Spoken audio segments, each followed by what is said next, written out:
नमस्कार मित्रांनो, इन्व्हेस्टमेंट माहिती यूट्यूब चॅनलवर तुमच्या सगळ्यांचे स्वागत आहे. तर मित्रांनो, दिल्ली मेट्रो एक्सपान्शनकरिता गव्हर्नमेंटकडून ऑफिशियल अपडेट आली आहे. आणि मित्रांनो, आजच्या व्हिडिओमध्ये आपण हीच अपडेट डिटेलमध्ये समजून घेणार आहोत. तसेच या अपडेटमुळे आपण कोणकोणत्या कंपन्यांना स्टडी करू शकतो हे पण आपण पुढे बघणार आहोत. तर चला व्हिडिओ स्टार्ट करूया. तर इथे आपण या व्हिडिओचं हेडिंग वाचू शकतो, cabinet approves Delhi metro expansion. तर चला अपडेटला डिटेलमध्ये समजून घेऊया. तसेच अपडेटमुळे कोणकोणत्या कंपन्यांना आपण स्टडी करू शकतो ते पण आपण पुढे जाणून घेऊया. तर मित्रांनो, युनियन कॅबिनेटने दिल्ली मेट्रो रेल नेटवर्कचा एक्सपान्शन करण्यासाठी 12,015 कोटी रुपयांच्या प्रोजेक्ट्सला क्लिअर म्हणजे 12,015 कोटी रुपयांची मंजुरी दिली आहे. Delhi metro rail networks expansion करिता. आणि मित्रांनो, हे जे प्रोजेक्ट आहे जेव्हा हे कंप्लीट होईल तेव्हा दिल्ली मेट्रो नेटवर्कचे जे टोटल ऑपरेशनल लेंथ आहे ते 400 किलोमीटर्सपेक्षाही जास्त होऊन जाईल, जे जगातील लार्जेस्ट मेट्रो सिस्टीम्समध्ये दिल्ली मेट्रो नेटवर्कचा पोझिशन अजून मजबूत करणार आहे. आणि मित्रांनो, या एक्सपान्शनमुळे public transport usage reduce vehicular pollution, support sustainable urban mobility, national capital रिजनमध्ये हे यामुळे बूस्ट होणार आहे, या गव्हर्नमेंटच्या एक डिसिजनमुळे.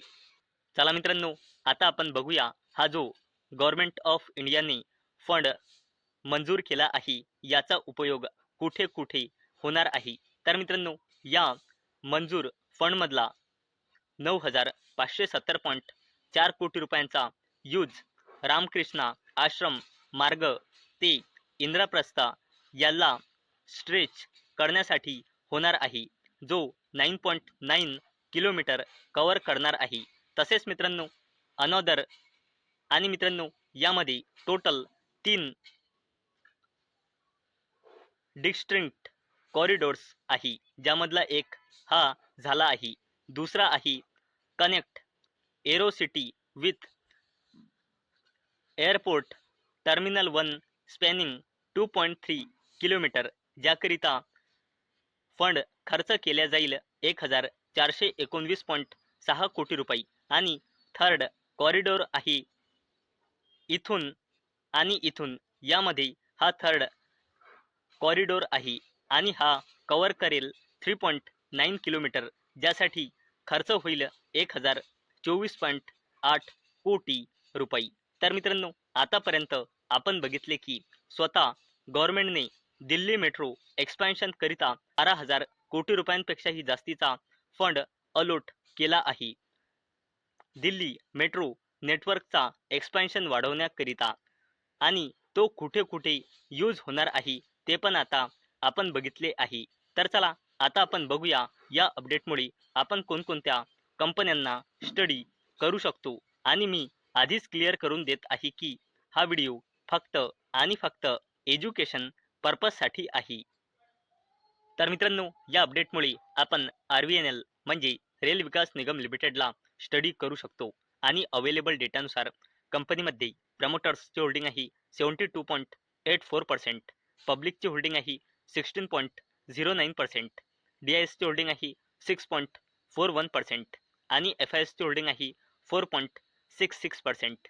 आणि या कंपनीमध्ये प्रमोटर प्लेजिंग पर्सेंटेज आहे 0%. तसेच मित्रांनो, या अपडेटमुळे आपण BEML लिमिटेड या कंपनीला देखील स्टडी करू शकतो. आणि अवेलेबल डेटानुसार कंपनीमध्ये प्रमोटर्सची होल्डिंग आहे 54.03%, पब्लिकची होल्डिंग आहे 21.61%, DISची होल्डिंग आहे 18.53% आणि FISची होल्डिंग आहे 5.82%. आणि BEML लिमिटेडमध्ये प्रमोटर प्लेजिंग पर्सेंटेज आहे 0%.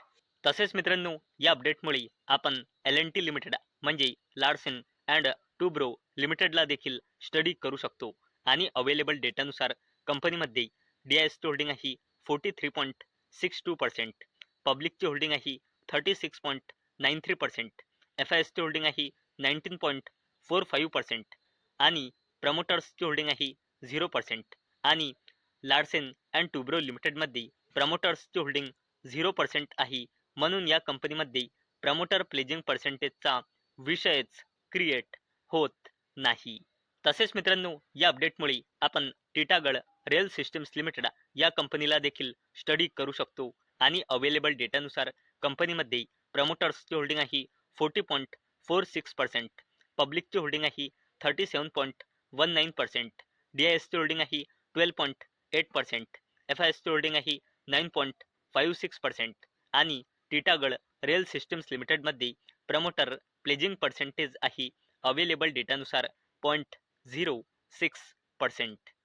तसेच मित्रांनो, या अपडेटमुळे आपण इरकॉन इंटरनॅशनल लिमिटेड या कंपनीला देखील स्टडी करू शकतो आणि अवेलेबल डेटानुसार कंपनीमध्ये प्रमोटर्सची होल्डिंग आहे 65.17%, पब्लिकची होल्डिंग आहे 28.29%, FISची होल्डिंग आहे 4.61% आणि DISची होल्डिंग आहे 1.92% आणि या कंपनीमध्ये प्रमोटर प्लेजिंग पर्सेंटेज आहे 0%.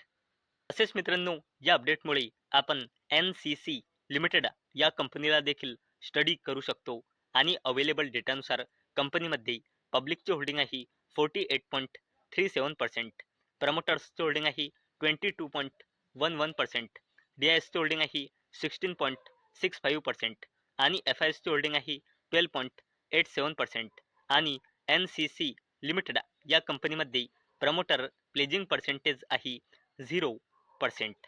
तर मित्रांनो, आजच्या व्हिडिओमध्ये आपण बघितले की स्वतः गव्हर्नमेंटने दिल्ली मेट्रो एक्सपान्शन करिता 12,000 कोटी रुपयांपेक्षाही जास्तीचा फंड अलॉट केला आहे. तसेच या अपडेटमुळे आपण कोणकोणत्या कंपन्यांना स्टडी करू शकतो हे पण आपण आजच्या व्हिडिओमध्ये बघितले आहे. तर मित्रांनो, मला अपेक्षा आहे आजचा आपला व्हिडिओ तुम्हाला इन्फॉर्मेटिव्ह वाटला असेल. तर मित्रांनो, जर तुम्हाला हा व्हिडिओ इन्फॉर्मेटिव्ह वाटला असेल तर या व्हिडिओला लाईक करा आणि चॅनलला सबस्क्राईब करा. आणि मित्रांनो, आजचा आपला व्हिडिओ फक्त आणि फक्त एज्युकेशन पर्पजसाठी बनवलेला आहे.